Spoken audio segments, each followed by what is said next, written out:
Magandang araw po. Ngayon po ay magluluto tayo ng kalderetang baboy. Ang ating pong mga sangkap, baboy, gata, gata ng niyog, cheese, sibuyas, bawang, paminta, peanut, liver spread, patatas, carrot, siling pare, betching, nor cube, sile, at toyo. Samahan niyo po akong magluto. Init na mantika, kisa na natin ang bawang.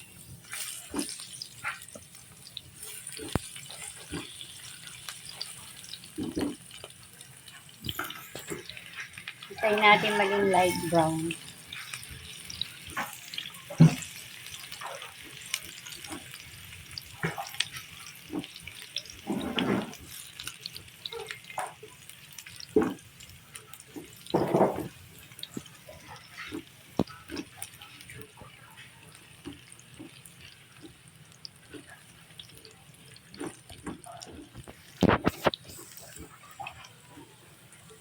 Lagay na natin ang sibuyas.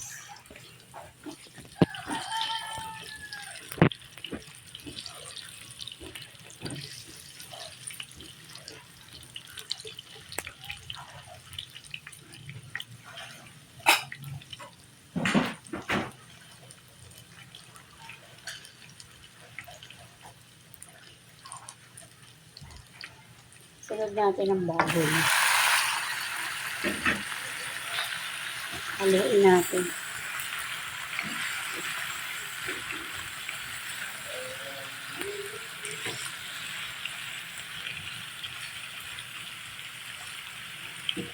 Ang toyo.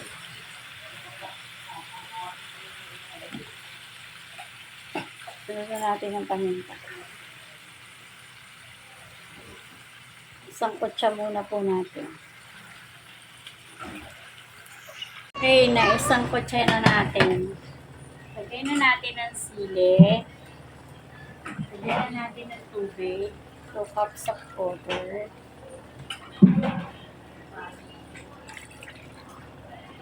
Pakulan po natin para maano yung baboy. Kumulo.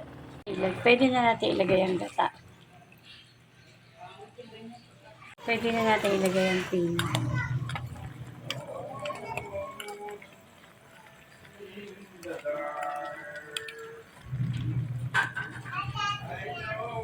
Lagyan na natin ang tomato sauce.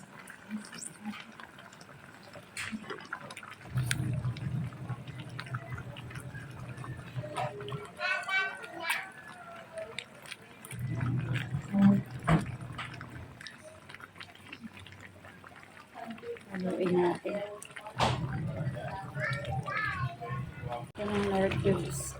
Lagyan na natin ang gulay.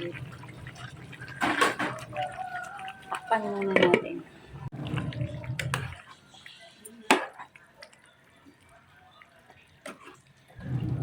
Lagyan na natin ang liver spread.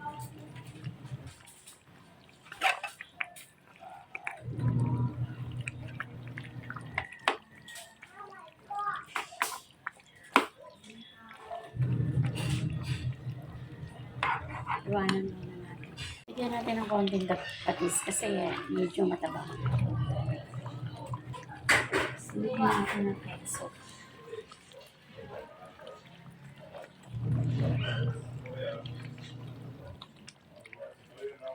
Okay na, luto na ang ating kalderetang baboy.